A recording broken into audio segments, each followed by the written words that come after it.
Selamat pagi anak-anak semuanya, bagaimana kabarnya kalian hari ini? Ya, Pak Deddy berharap anak-anak semuanya dalam keadaan yang sehat walafiat. Anak-anak, setelah sekian lama kita tidak berjumpa, hari ini kita akan kembali memulai kegiatan pembelajaran kita untuk pelajaran tematik tema 8, subtema yang kedua, keunikan daerah tempat tinggalku dengan muatan pelajaran bahasa Indonesia KD 3.9.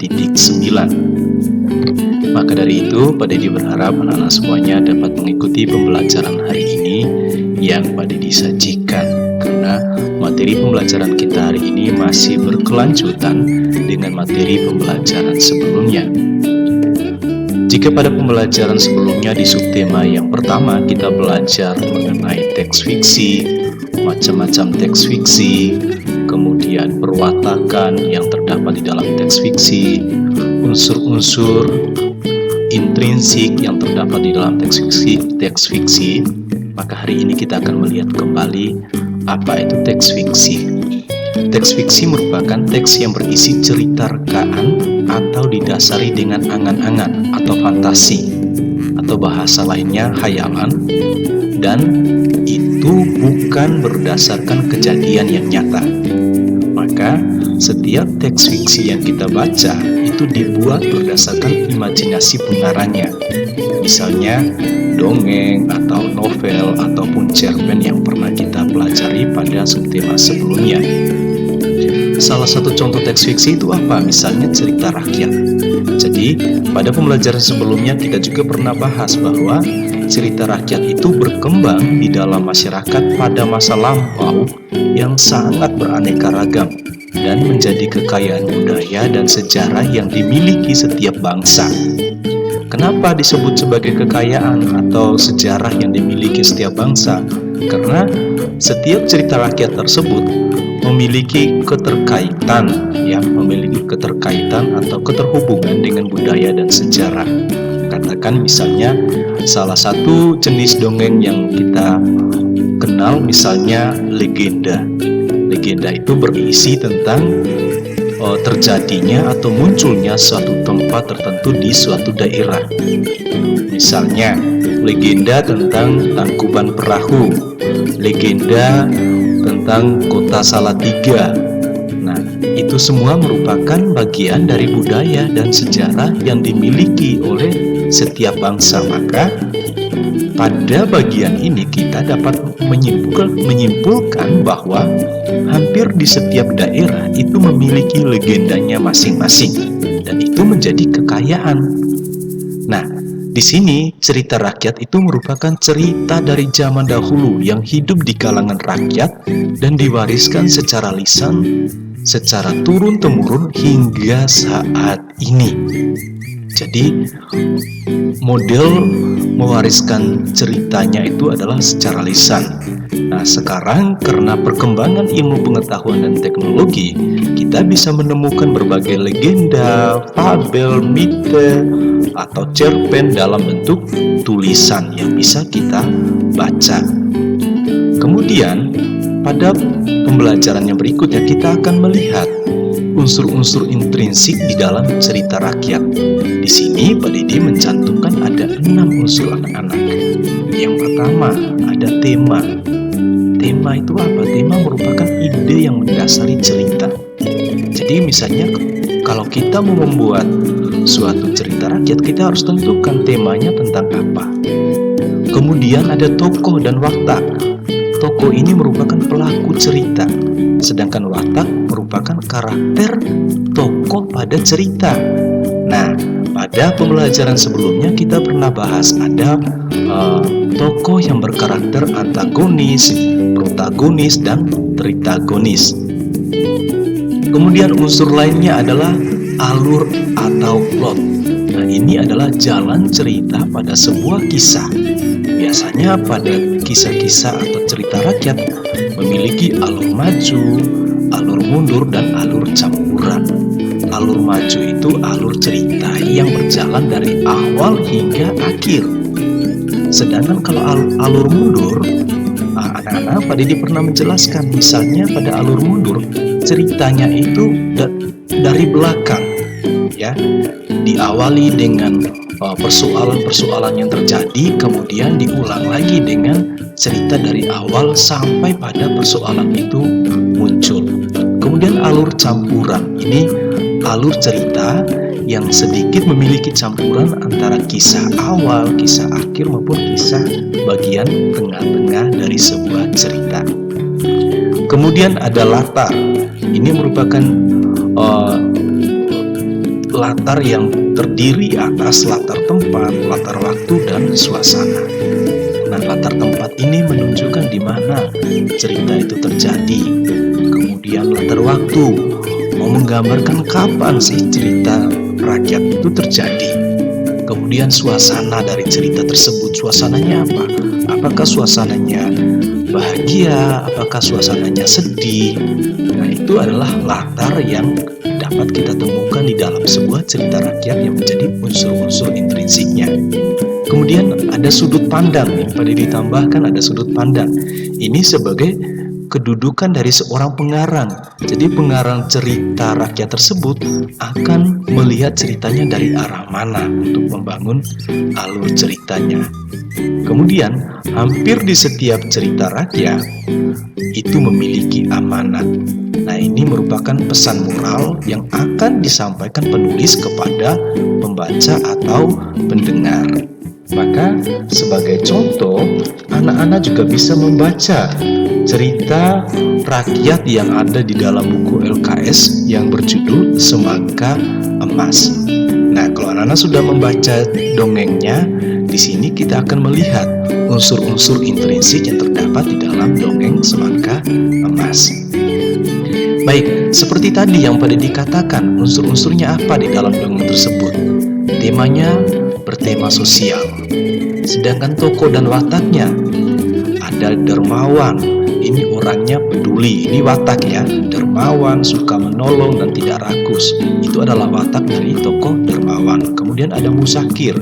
Muzakir ini adalah tokoh yang berwatak kikir, sombong, suka mengejek, tidak suka menolong, tidak peduli dan rakus harta. Kemudian tokoh lain ada Saudagar yang berwatak adil. Lalu tokoh keempat ada Burung Pipit. Nah, Burung Pipit ini wataknya suka menolong. Ingat anak-anak, jangan sampai kalian bingung. Di sini Pak Didi menggarisbawahi kembali bahwa tokoh di dalam sebuah cerita rakyat itu tidak selamanya manusia. Tokoh-tokoh tersebut bisa ditampilkan berupa manusia, hewan, ataupun tumbuhan. Sedangkan kalau kalian membacanya, alur dongeng tersebut itu memiliki alur maju. Kemudian latarnya, latar tempat, di mana terjadinya. Cerita rakyat tersebut terjadi di Sambas, Kalimantan Barat. Waktunya kapan? Oh, terjadinya pada waktu siang hari. Kemudian suasananya, latar suasananya adalah senang dan sedih. Lalu sudut pandang ini diambil dari sudut pandang orang ketiga yang serba tahu, sehingga cerita itu dapat kita baca atau kita dengarkan dari orang ketiga. Dari dongeng tersebut, amanat apa yang dapat kita petik?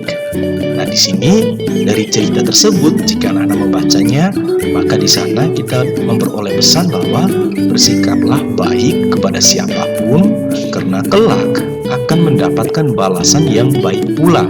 Dan sebaliknya, jangan bersikap buruk kepada siapapun, karena balasan yang diterima juga akan berupa balasan buruk. Nah, inilah unsur-unsur yang dapat kita temukan di dalam dongeng Semangka Emas. Anak-anak bisa mencoba membaca dongeng-dongeng yang memiliki judul lain dan bisa mulai mencoba untuk menemukan unsur-unsurnya. Ada tema, tokoh, alur, latar, sudut pandang, serta amanatnya. Baik anak-anak semuanya, Tokoh ini merupakan sosok atau karakter yang menggambarkan suatu peristiwa dalam cerita yang diperankan. Jadi di dalam cerita, salah satu unsur yang paling menonjol adalah tokoh. Nah, di dalam cerita terdapat dua tokoh, yaitu tokoh utama dan tokoh tambahan.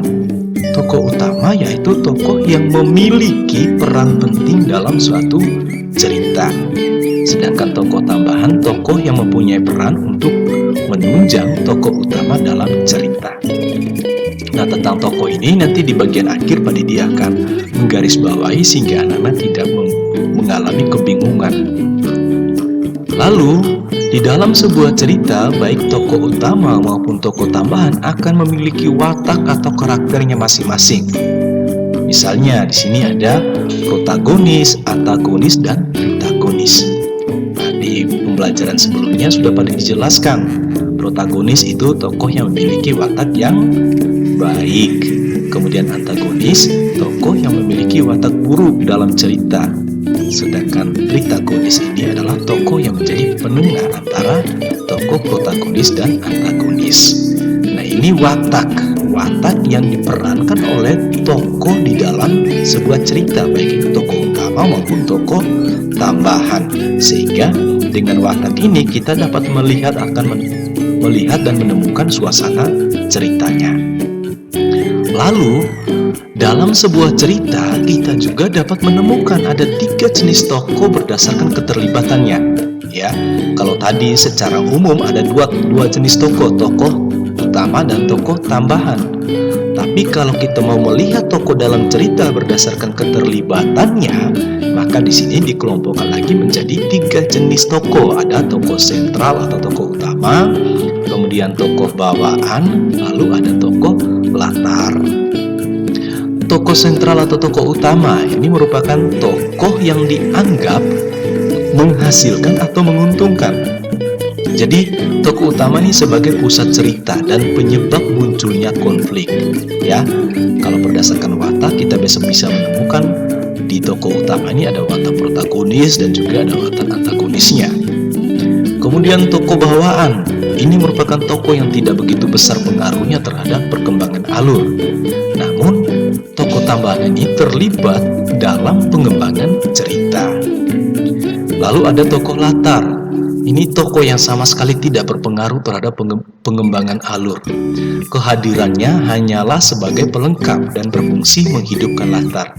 Jadi misalnya kalau anak-anak menonton sinetron, kadang ada satu adegan yang dimana bagian belakangnya anak-anak bisa melihat ada beberapa orang yang lewat, ada beberapa orang yang ngobrol sendiri. Nah, itulah yang disebut sebagai tokoh latar, dan keberadaan mereka tidak berpengaruh pada alur cerita. Nah, itu kita kenal sebagai tokoh latar.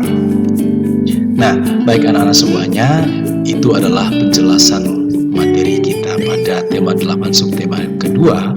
Maka sebagai bahan latihan pengetahuan, silahkan mengerjakan beberapa pertanyaan penuntun di bawah ini. Yang pertama, jelaskan pengertian teks fiksi. Maaf ya, itu salah ketik. Jelaskan pengertian teks fiksi dan cerita rakyat. Kemudian, sebutkan unsur-unsur intrinsik yang terdapat dalam cerita rakyat. Lalu jelaskan perbedaan tokoh utama dan tokoh tambahan. Yang keempat, tokoh dalam cerita juga dibedakan atas 3 jenis berdasarkan perwatakan. Sebutkan 3 jenis tokoh tersebut. Lalu yang terakhir, berdasarkan keterlibatannya dalam cerita, tokoh terdiri atas 3 jenis. Sebutkan 3 jenis tokoh tersebut berdasarkan keterlibatannya. Silahkan anak-anak menulis jawaban kalian di buku latihan, kemudian lampirkan di classroom agar dievaluasi oleh Pak Didi. Sekian dan terima kasih. Tuhan memberkati.